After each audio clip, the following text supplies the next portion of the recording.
Imagine this. You're Paul McCartney, one of the most famous songwriters of all time. You've written songs that have changed music forever. Then, one day, you find out that the rights to those songs, the ones you and John Lennon painstakingly crafted, are no longer yours. They've been bought by none other than Michael Jackson, your friend and collaborator. It's a move that leaves McCartney both shocked and furious, and it marks the beginning of one of the most unexpected feuds in music history. Today, on Timelines Unlocked, we're diving deep into the story of Paul McCartney versus Michael Jackson, how a business deal over the Beatles' music catalog drove a wedge between two of the biggest music icons ever. Trust me, you don't want to miss this. It all began in the early 1980s, when Paul McCartney and Michael Jackson were more than just acquaintances, they were friends. Hard to imagine now, given what would happen later, but back then, they were two of the most powerful figures in music, and they were even collaborating together.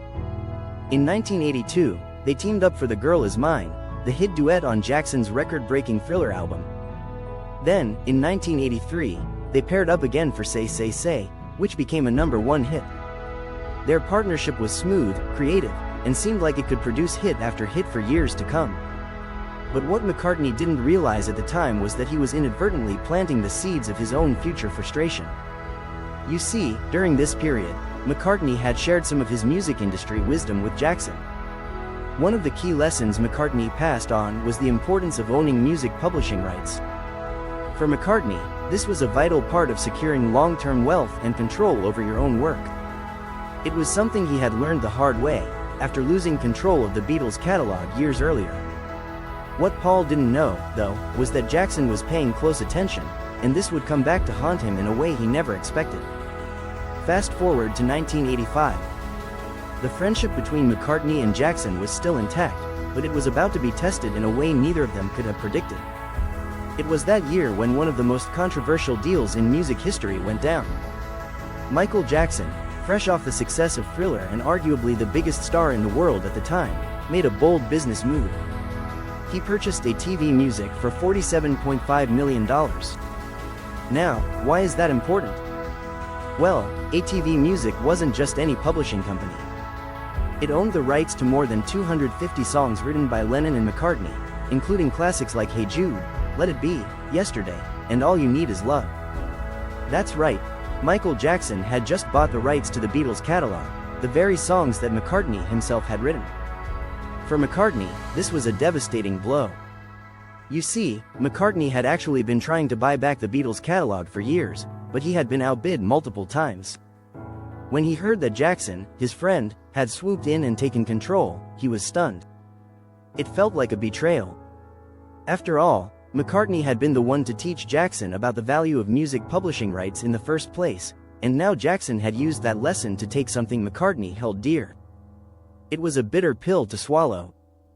But Jackson saw things differently. To him, this was just business. In fact, when McCartney confronted him about the purchase, Jackson reportedly told him, "It's just business, Paul." Those 4 words would stick with McCartney for years, a reminder that, in the music industry, even friendships could be overshadowed by money. So, what exactly was so valuable about owning the rights to these songs? Well, owning the publishing rights means you get paid every time the song is played, licensed, or used in any commercial venture. It's a stream of income that never really stops, especially when you're talking about a catalog as timeless and iconic as the Beatles. And Michael Jackson knew that. He understood that this was not only a good business deal but a great one.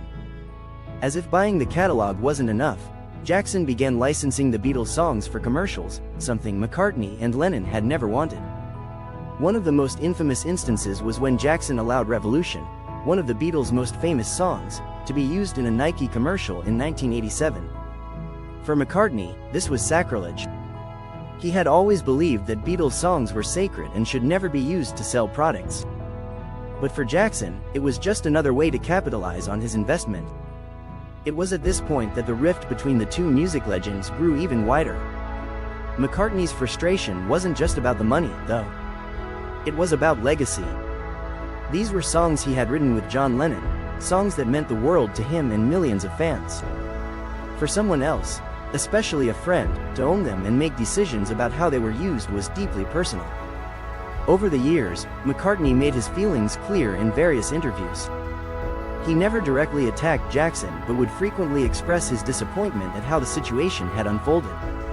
In one interview, McCartney said, "You know what doesn't feel very good? That I'm actually working for Michael." It's worth noting that McCartney wasn't alone in his dismay. Yoko Ono, who controlled Lennon's share of the catalog, had also expressed her concerns, though she was reportedly more understanding of Jackson's business acumen. Still, the fact remained, the Beatles songs, the creations of McCartney and Lennon, were no longer under their control. For Michael Jackson, however, this was just one part of his vast business empire. By the late 1980s, Jackson was not only the king of pop but also a savvy businessman. He continued to license Beatles songs and made millions from his ownership of the catalog. But despite his wealth and success, the tension with McCartney remained unresolved. Their friendship, once so full of potential, had been forever altered. In 1995, Jackson took things a step further when he merged ATV Music with Sony Music Publishing to create Sony ATV, one of the largest music publishing companies in the world. This move solidified Jackson's control over the Beatles' catalog, and McCartney's hopes of ever regaining full ownership seemed even more distant. But here's where the story takes another turn. In 2009, after Jackson's tragic death, the rights to the Beatles' catalog became part of his estate. Over the years, McCartney quietly worked to reclaim his songs, and thanks to changes in US copyright law, he was finally able to start regaining control of his share of the Beatles' songs. In 2017, McCartney successfully struck a deal with Sony ATV to reclaim the rights to many of the songs he had written. The feud between McCartney and Jackson is a reminder of how complicated the music industry can be. It's not just about creativity and artistry, it's also about business, and sometimes, those two worlds collide in ways that can strain even the strongest relationships. In the end, McCartney got back what he had been seeking for so long, the rights to his own music. But the impact of Jackson's decision to buy the catalog is still felt today. So, what do you think? Was Michael Jackson wrong for buying the Beatles' catalog, or was it just a smart business move? Should McCartney have seen this coming, given the advice he gave to Jackson? Let me know in the comments below. And don't forget to hit that like button if you enjoyed this video. Subscribe to Timelines Unlocked for more deep dives into the untold stories of your favorite celebrities, and make sure to hit the bell so you're the first to know when we drop a new video. Thanks for watching, and we'll see you next time on Timelines Unlocked.